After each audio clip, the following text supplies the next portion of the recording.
Hi, Kimberly. Hi, Adam. Always Ni- nice to see you. Me too. So I've got a question. Okay. Since we're here at the Hello Glow event, I want to ask you something about makeup. So, what is one beauty tip that you would like to give your younger self now? One beauty tip that I would like to give my younger self is definitely to embrace my natural beauty. Growing up, I was always covering up my face with too much makeup, heavily self-tanning, thoughting I have to live up to other people's expectations of what beauty is. But I've grown older and I really want to embrace more of my natural self, even to the extent with my features of my hair. My hair is naturally curly, but for a long time, for 8 years, I was getting it chemically straightened because I absolutely hated my natural waves. But now I'm learning to embrace it more, and you'll see throughout the competition, I'm really mixing it up. I'm really embracing my natural curls, embracing my natural beauty, and that's something I want to be able to inspire to all the other women and girls here today. At what age did you realize you were so comfortable wearing your natural hair? It did take me a while. I think it was in my early 20s is when I fully grew out and committed to embracing my natural hair, and it was like learning everything all over again. I was so used to having one certain hairstyle and trying to mix it up and really embrace, because I feel like that what makes me unique and really special, and that's something that I just got to own. Yeah. Love it. Thank you so much. Hi, Matea. Hi. I've never seen you at your most beautiful until now. Seriously, you thank were you so glowing on much. stage earlier. Thank you. I'm happy to hear you say You that. were glistening. So since we're here in a makeup event here at the Hello Glow Runway Show, I want to ask you a makeup question. Okay. As we all know, and you're an aspiring beauty queen, and makeup has always been an integral part in pageantry. So I want to ask you, how do you view makeup in general? Is it more of a cover-up or an enhancement for you? For sure, an enhancement. To me, makeup is just there to enlighten the beauty that is already on our face. There's nothing to cover up because what's on your face is already there. It's there to just make things sharper, make you shine, make you glow. And that's what we're here, all the candidates were here to do at the Hello Glow Runway event. Love your answer. So, Thank you.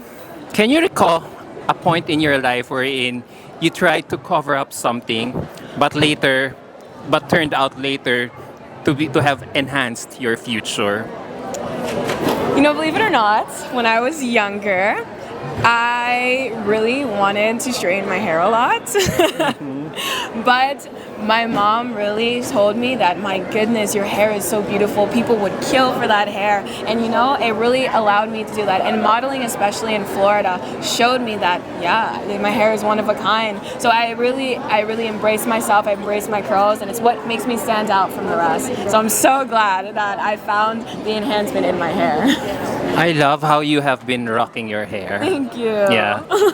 Keep doing it. Yes, thank you. You're so authentic. Thank you. Thank you. Hi, Zaira. Hi, Sir Adam. It's nice to meet you. Yeah, finally, my first time to talk to you Thank you so much. for my content. So, I've got a question. What is one beauty tip that you would like to give your younger self now? Well, let me share you a story, sir, and to everyone who will watch this video. When I was younger, I used to be bullied a lot by people saying that, oh, you're not pretty, you're just small. Oh my God, look at that face. And when I was younger, they will always tell me, oh, you look like a horse. And I don't know why. I got hurt. I'm gonna be very honest, and I would like to show you my vulnerabilities, because I would like also people to not be there in the darkness, and it's okay to not be okay. Well, that one beauty tip that I would like to share to my younger self is to be confident. Just be confident to yourself, and that let that glow within to yourself.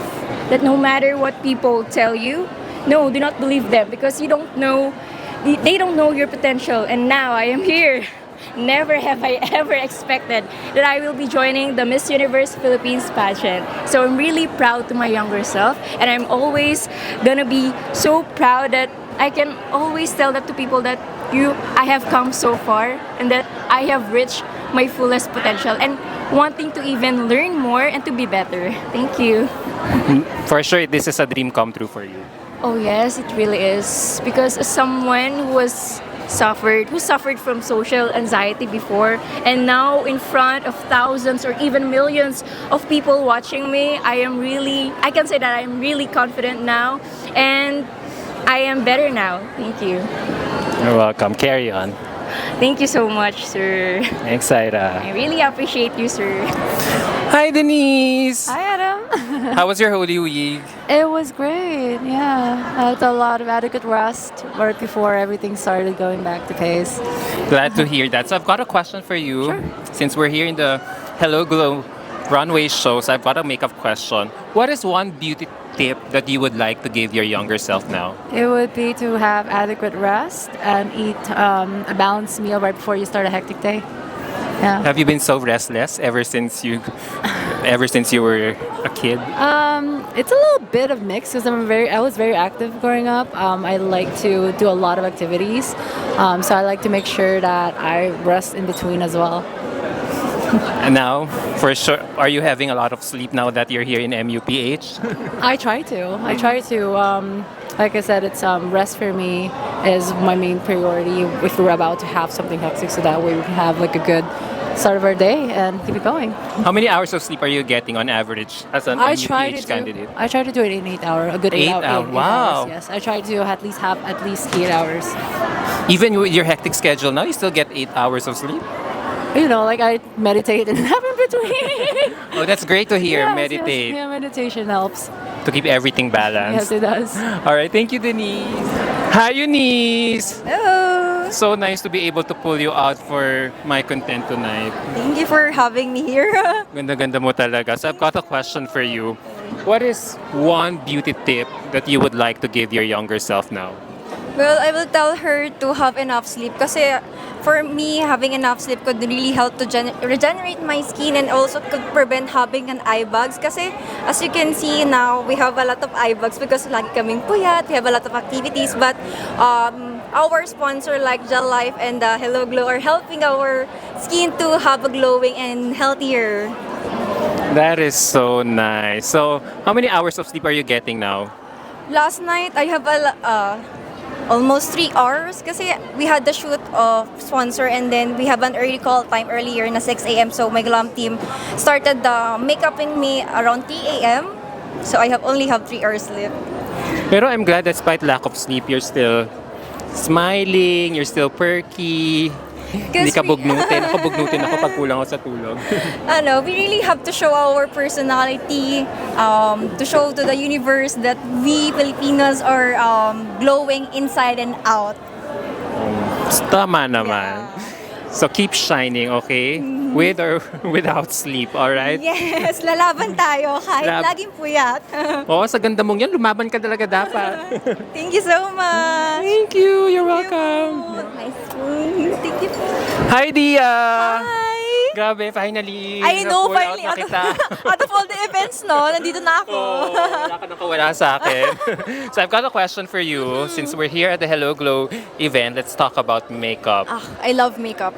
So, sa ganda mong yan, what beauty tip would you like to give your younger self now? I think the main beauty tip I would love to give my younger self is to make sure that your eyebrows are always clean and polished and to always have them done so that you don't always have to do them in the morning. When I was younger, I was obsessed with making sure my eyebrows were quote-unquote on fleek at the time, and they were perfect. But honestly, you don't have to do so much to be perfect. All you have to do is really just be yourself.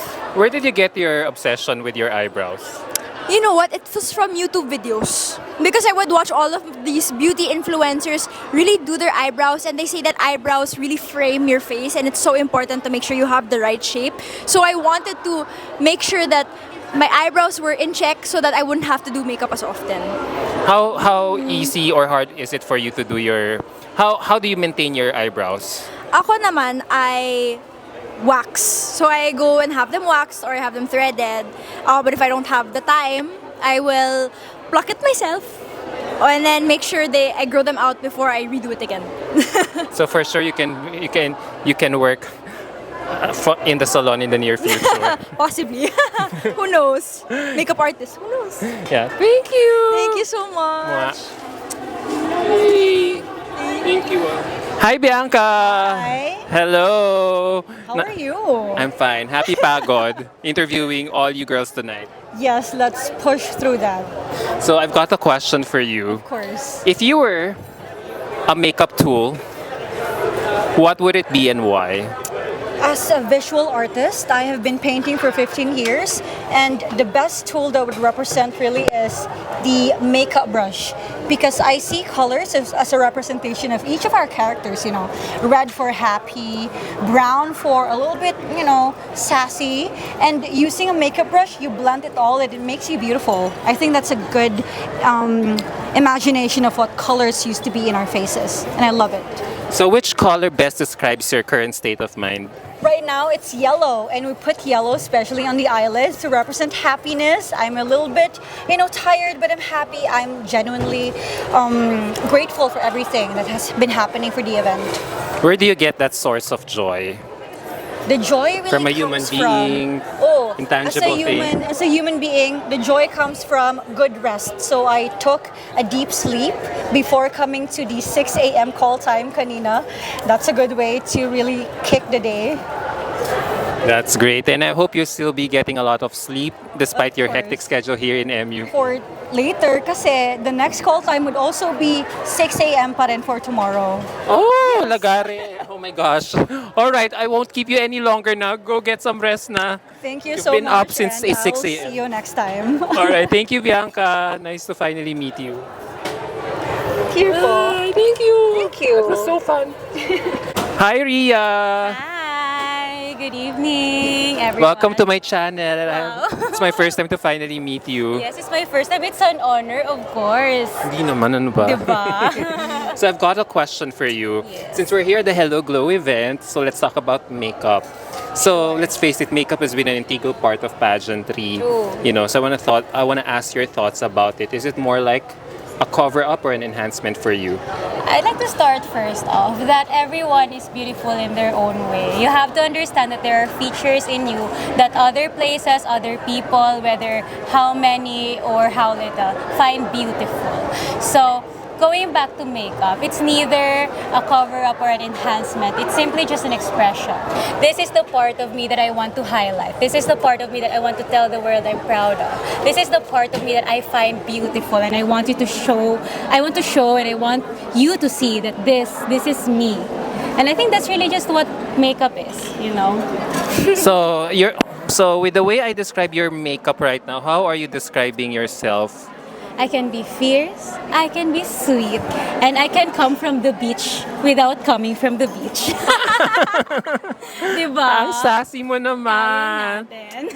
I love her personality. Yeah. So Thank you. in relation to that, with your answer, I want to ask you, can you recall a point in your life wherein you tried to cover up something, but later to have enhanced your future? Yes, that would be my beautiful skin. Of course, I'm sure I'm not the only one who's gone through this because of the colonial mentality nga sa Pilipinas. We're very into white skin. And of course, we've modernized and all, but it's still prominent until now kasi ang raming luto tayo. So yes, dumaan po ako sa Koji-san. Dumaan ako sa Koji-san. Dumaan ako dun sa mga, all those mga scrub, calamansi, is something extra. And of course, it was later on in life that I realized that you simply just have to love whichever things, features are given to you. Especially the ones that are, you know, part of your body, your soul, and you. Because by the end of the day, you are what you are or who you are, and you will be the person that you believe deserves the love that you want to receive. Why are you so smart? Hindi naman, from the heart na lang man yun. Kaya nga, Hindi naman tayo nag-calculate. Yun siguro maniniwala ko na smart ako, papakalculate mo ako. Last question. How can you encourage your fellow young Filipinos to embrace their skin, their authentic kayumanggi skin? Well, I'm here in the Miss Universe Philippines stage, which carries the title or the vibe that the women here are one of the most beautiful in the countries, or are some of the most beautiful in the countries. And if me, with my skin color, I'm here and I've got a lot of compliments for my skin, I don't see why you wouldn't get any compliment for that, or why you shouldn't see yourself as beautiful. Because by me I already see you as beautiful regardless of what skin color, whatever, anything that you might be nitpicking yourself with, because you are who you are. And that's something that you can either change, deny. It is something that you must be proud of, accept, and just love. Diba? Yes, eh. Diyos ko, Lord. Nilalaban lang ang heart. Best discovery of the day. Ang kuda pala nitong si Ria. Wow, thank God. Kakainin ko na ba? Oo, kakainin mo na. Diba? But thank you so much. It's such a pleasure to get to know It's such you. an honor, finally. Napasok ako dito. Hindi, the beauty of discovering new faces talaga. Wow, Thank you. Tinitingnan ko lang to siya noon dito sa side. Kailan kayo ako may interview niyo?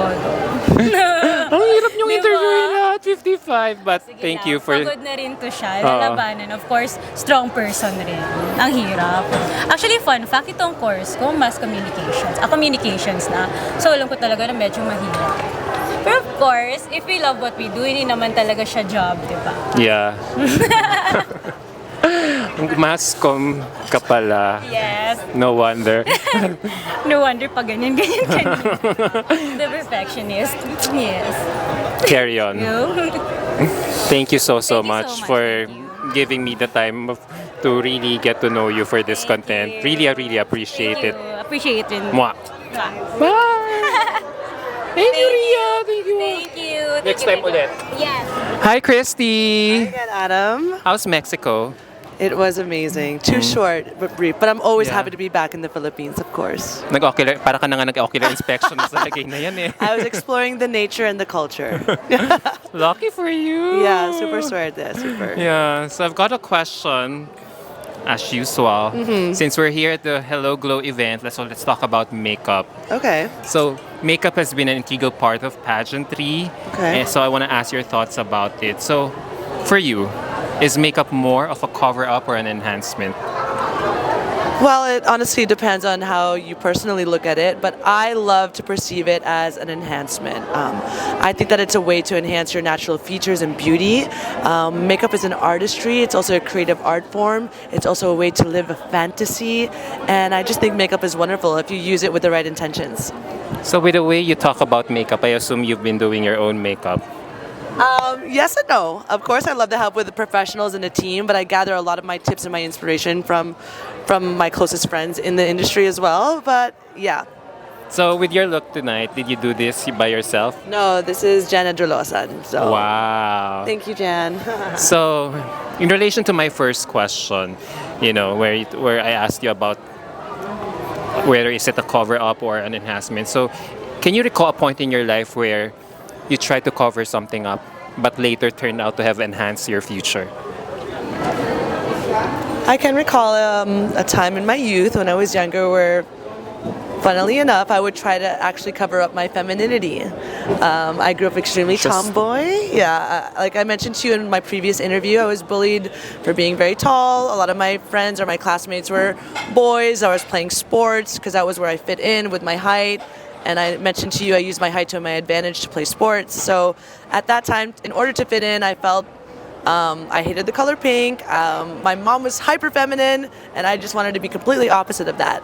But I actually have to really thank the pageant industry and the pageant world for helping me hone into my femininity, helping me discover my divine feminine prowess, and to be very proud to be a woman. And we're seeing it right now here in pageant or in modeling world. Yeah, thank you, Adam. You're welcome. Mwah. Mwah. Hi, BBB! Sir Adam, kumusta ka na? Mabuti naman. Hey, congratulations sa Thank you you. are glowing tonight. Ikaw rin. Hindi, mas glowing ka. Grabe. Iba talaga yung glow mo kanina. Thank you. Hindi I ka- feel like I really absorb the energy of the people in the crowd. I'm so grateful.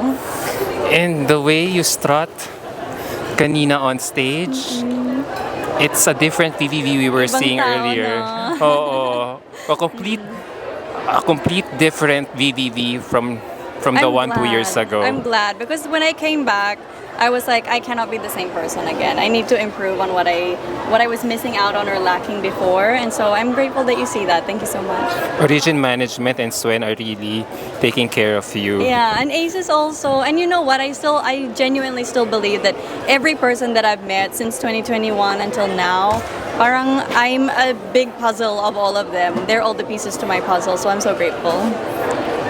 Galing. So I've got a question for you. Since we're here at the Hello Glow event, so I want to ask you about a makeup question.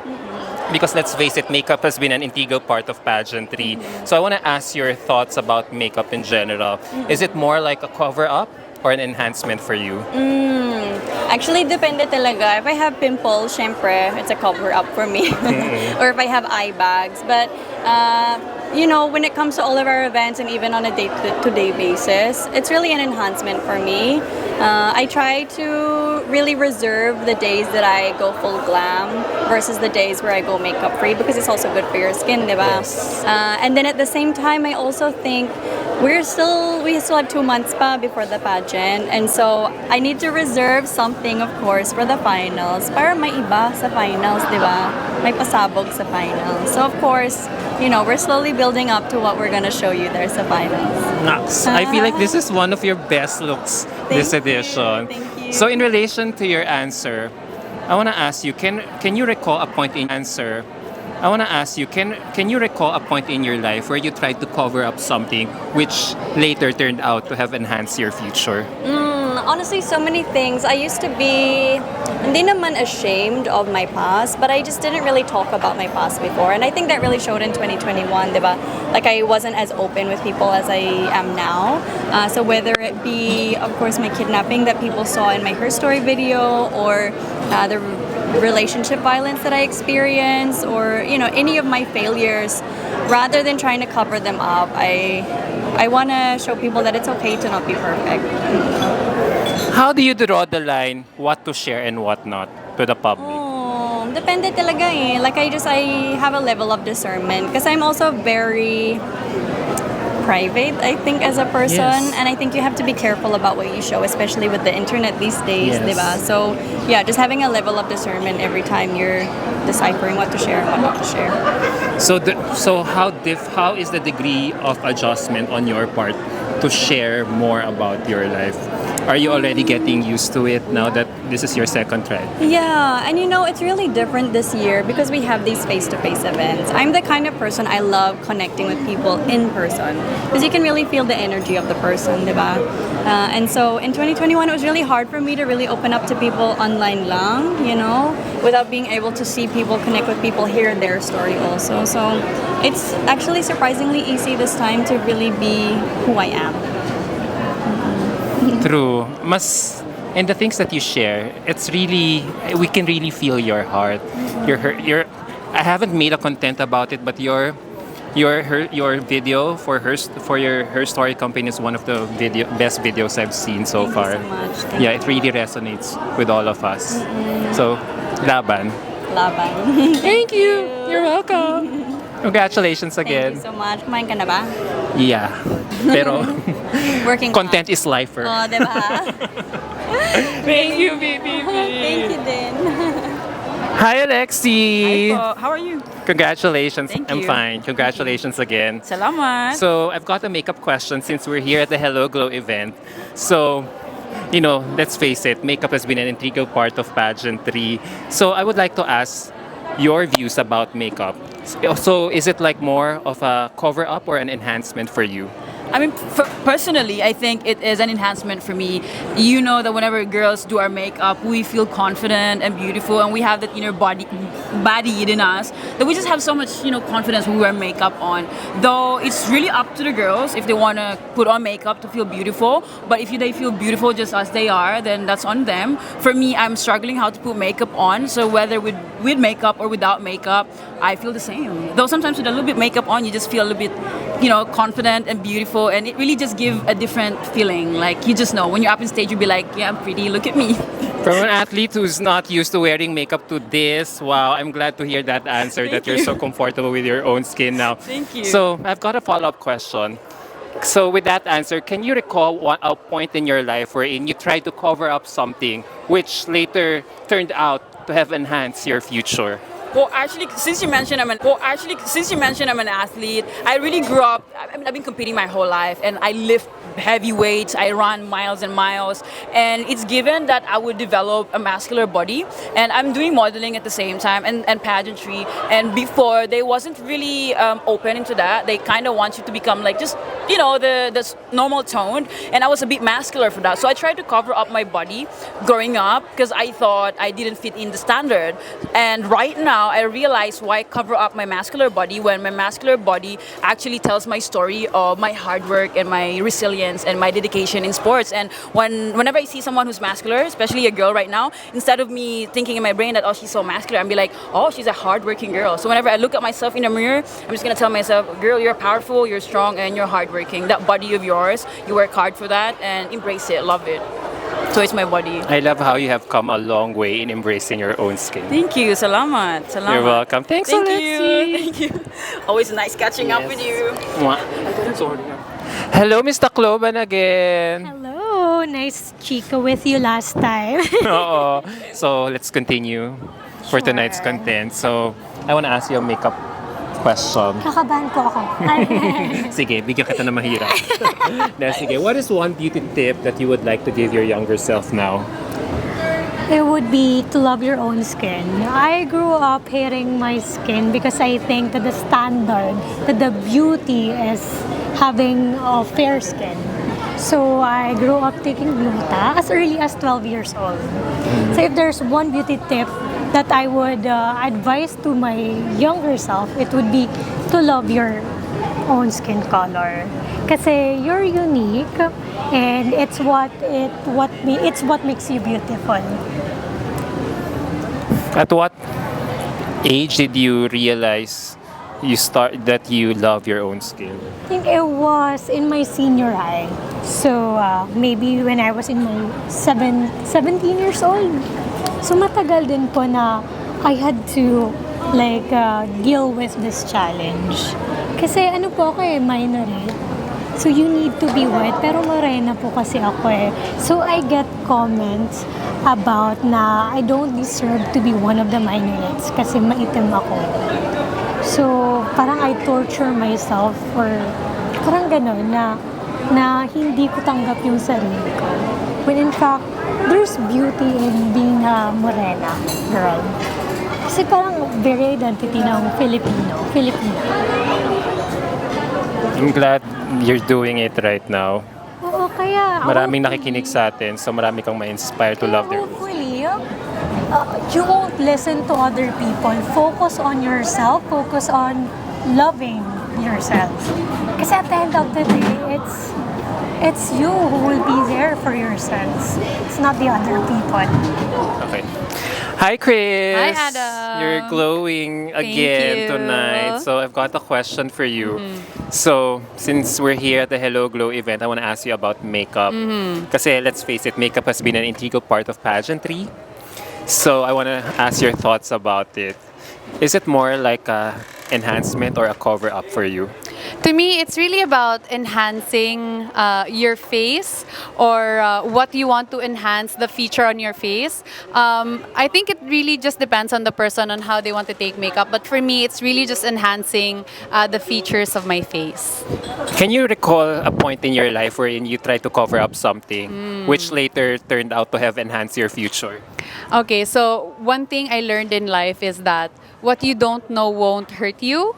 So I've heard a couple of conversations that might hurt a loved one or a good friend that I chose to just keep to myself because these conversations or these words I know would not take me anywhere or would not let anybody win otherwise. So I tried to just keep it to myself, and things went well. It went well for the betterment of everybody. I didn't hide anything from anyone. No. So I assume you did that on purpose to preserve the peace. To keep the peace, and I think it was also the right choice because it wasn't an information that everybody needed to know anyway. So Ano kaya yung information na yon? let's keep it a Bulong mo secret. na lang. Well, thank you so much, Chris. Thank you everybody. Dagang salamat kaninyong tanan. There you go, guys. I hope you had a great time tuning in with my ambush interviews with the Miss Universe Philippines delegates tonight. I'm so glad that I was still able to ambush Chris to close my content for tonight. So until my next ambush interview series again, bye!